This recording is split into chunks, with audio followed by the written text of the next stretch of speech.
President Faust, members of the Harvard Corporation and the Board of Overseers, members of the faculty, proud parents, and above all, graduates.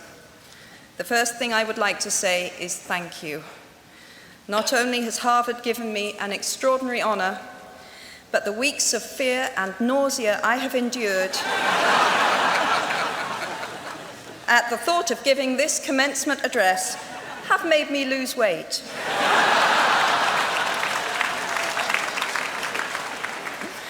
A win-win situation. Now all I have to do is take deep breaths, squint at the red banners, and convince myself that I am at the world's largest Gryffindor reunion.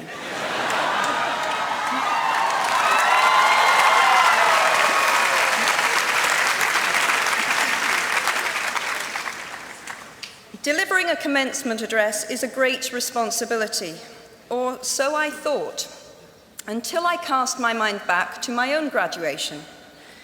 The commencement speaker that day was the distinguished British philosopher, Baroness Mary Warnock. Reflecting on her speech has helped me enormously in writing this one, because it turns out that I can't remember a single word she said.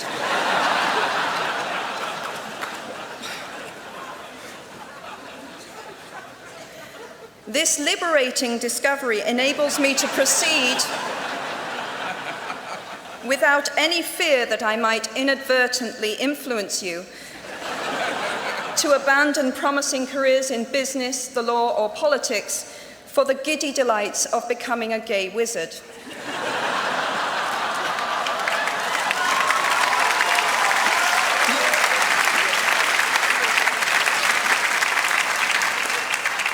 You see, if all you remember in years to come is the gay wizard joke, I've come out ahead of Baroness Mary Warnock. Achievable goals, the first step to self-improvement. Actually, I have racked my mind and heart for what I ought to say to you today. I have asked myself what I wish I had known at my own graduation, and what important lessons I have learned in the 21 years that have expired between that day and this. I have come up with two answers. On this wonderful day when we are gathered together to celebrate your academic success, I have decided to talk to you about the benefits of failure. And as you stand on the threshold of what is sometimes called real life, I want to extol the crucial importance of imagination. These may seem quixotic or paradoxical choices, but bear with me. Looking back at the 21-year-old that I was at graduation is a slightly uncomfortable experience for the 42-year-old that she has become. Half my lifetime ago, I was striking an uneasy balance between the ambition I had for myself and what those closest to me expected of me. I was convinced that the only thing I wanted to do, ever, was write novels. However, my parents, both of whom came from impoverished backgrounds and neither of whom had been to college, took the view that my overactive imagination was an amusing personal quirk that would never pay a mortgage or secure a pension. I know the irony strikes with the force of a cartoon anvil now, but... So they hoped that I would take a vocational degree. I wanted to study English literature. A compromise was reached that in retrospect satisfied nobody, and I went up to study modern languages. Hardly had my parents' car rounded the corner at the end of the road than I ditched German and scuttled off down the classics corridor. I cannot remember telling my parents that I was studying classics. They might well have found out for the first time on graduation day. Of all the subjects on this planet, I think they would have been hard put to name one less useful than Greek mythology when it came to securing the keys to an executive bathroom. Now, I would like to make it clear in parenthesis that I do not blame my parents for their point of view. There is an expiry date on blaming your parents for steering you in the wrong direction.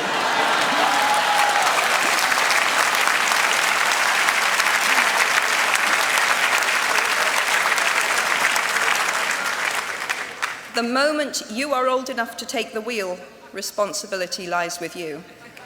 What is more, I cannot criticize my parents for hoping that I would never experience poverty. They had been poor themselves, and I have since been poor. And I quite agree with them that it is not an ennobling experience. Poverty entails fear and stress, and sometimes depression. It means 1,000 petty humiliations and hardships. Climbing out of poverty by your own efforts, that is something on which to pride yourself, but poverty itself is romanticized only by fools. What I feared most for myself at your age was not poverty, but failure. At your age, in spite of a distinct lack of motivation at university, where I had spent far too long in the coffee bar writing stories and far too little time at lectures, I had a knack for passing examinations, and that, for years, had been the measure of success in my life and that of my peers. Now, I am not dull enough to suppose that because you are young, gifted, and well-educated, you have never known heartbreak, hardship, or heartache. Talent and intelligence never yet inoculated anyone against the caprice of the fates, and I do not for a moment suppose that everyone here has enjoyed an existence of unruffled privilege and contentment. However, the fact that you are graduating from Harvard suggests that you are not very well acquainted with failure.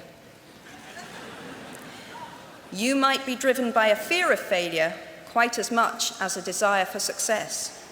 Indeed, your conception of failure might not be too far removed from the average person's idea of success. So high have you already flown. Ultimately, we all have to decide for ourselves what constitutes failure. But the world is quite eager to give you a set of criteria if you let it. So I think it fair to say that by any conventional measure, a mere 7 years after my graduation day, I had failed on an epic scale. An exceptionally short-lived marriage had imploded, and I was jobless, a lone parent, and as poor as it is possible to be in modern Britain without being homeless.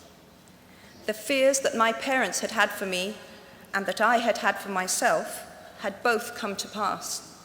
And by every usual standard, I was the biggest failure I knew. Now, I'm not going to stand here and tell you that failure is fun.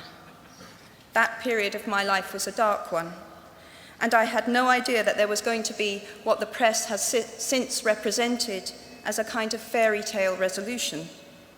I had no idea then how far the tunnel extended, and for a long time, any light at the end of it was a hope rather than a reality. So why do I talk about the benefits of failure? Simply because failure meant a stripping away of the inessential. I stopped pretending to myself that I was anything other than what I was, and began to direct all my energy into finishing the only work that mattered to me. Had I really succeeded at anything else, I might never have found the determination to succeed in the one arena where I believed I truly belonged. I was set free because my greatest fear had been realized, and I was still alive, and I still had a daughter whom I adored, and I had an old typewriter and a big idea. And so rock bottom became the solid foundation on which I rebuilt my life. You might never fail on the scale I did, but some failure in life is inevitable. It is impossible to live without failing at something, unless you live so cautiously that you might as well not have lived at all, in which case you fail by default.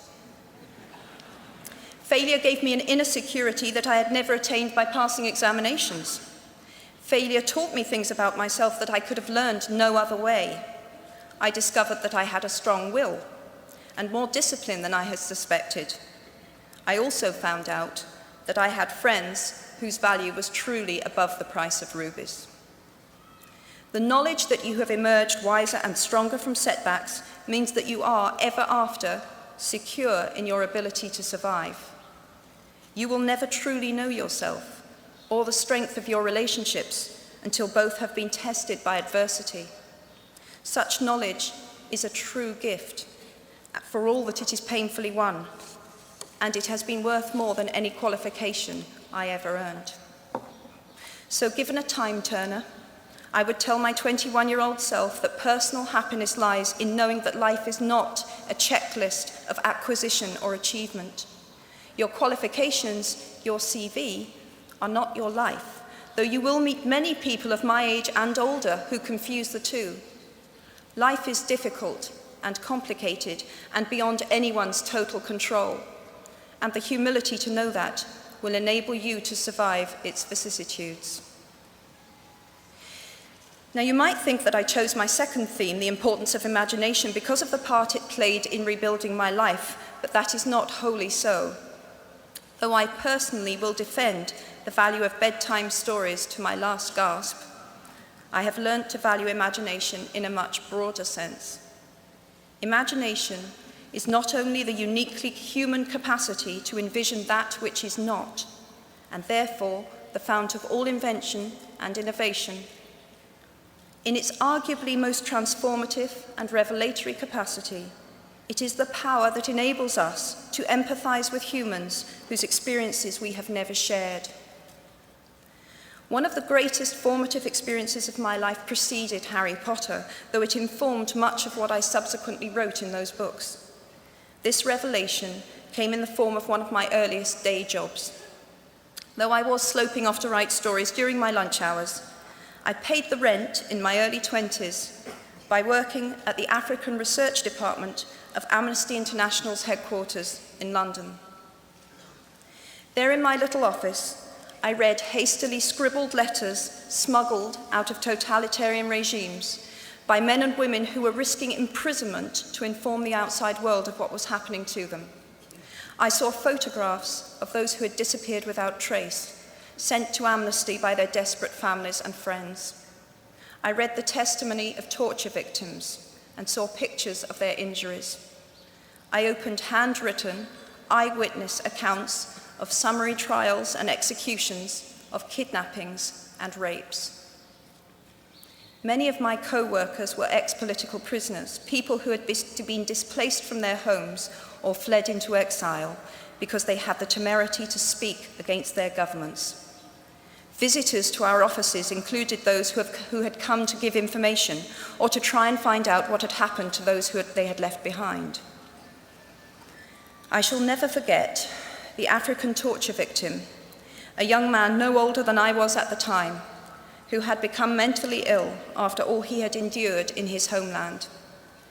He trembled uncontrollably as he spoke into a video camera about the brutality inflicted upon him. He was a foot taller than I was and seemed as fragile as a child. I was given the job of escorting him back to the underground station afterwards, and this man, whose life had been shattered by cruelty, took my hand with exquisite courtesy and wished me future happiness. And as long as I live, I shall remember walking along an empty corridor and suddenly hearing, from behind a closed door, a scream of pain and horror such as I have never heard since. The door opened, and the researcher poked out her head and told me to run and make a hot drink for the young man sitting with her.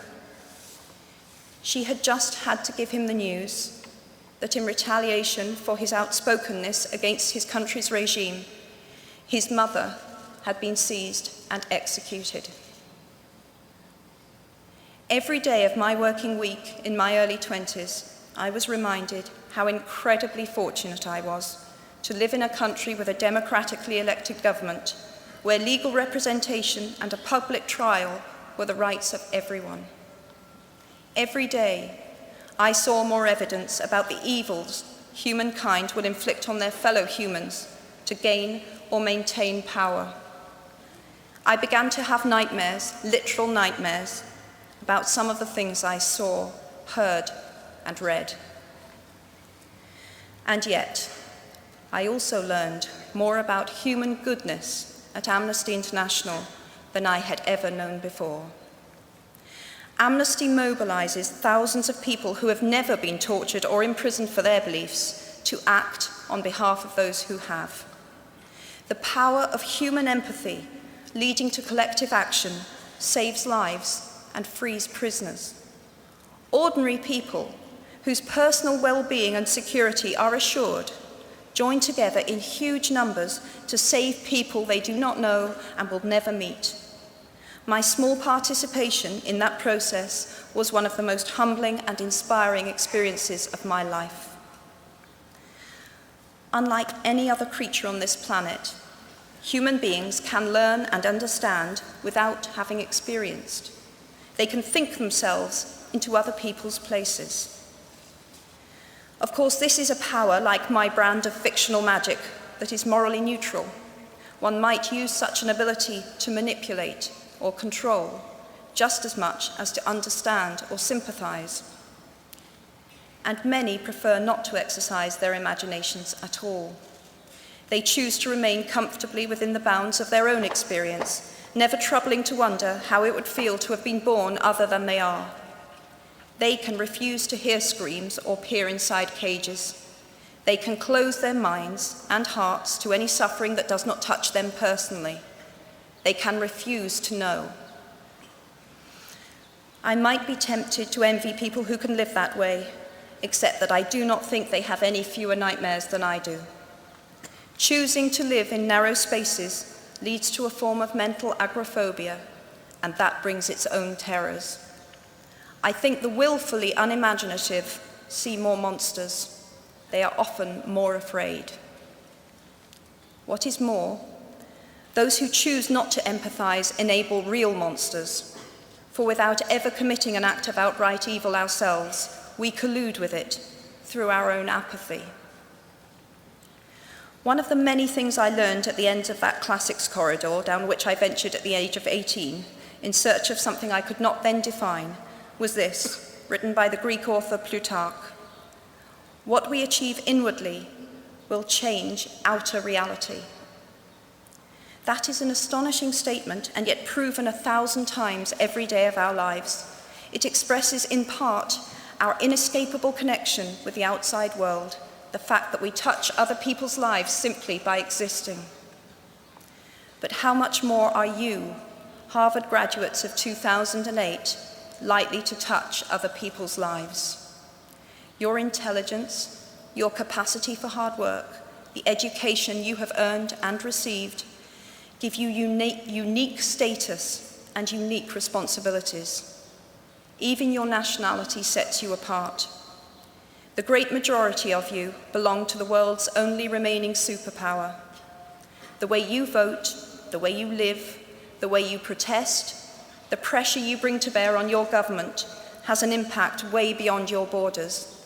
That is your privilege and your burden.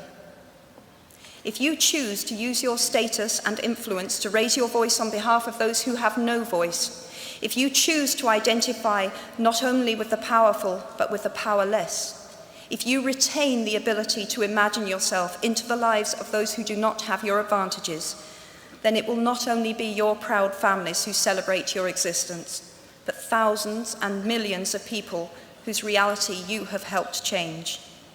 We do not need magic to transform our world. We carry all the power we need inside ourselves already. We have the power to imagine better. I am nearly finished. I have one last hope for you, which is something that I already had at 21. The friends with whom I sat on graduation day have been my friends for life. They are my children's godparents, the people to whom I've been able to turn in times of real trouble, people who have been kind enough not to sue me when I took their names for Death Eaters.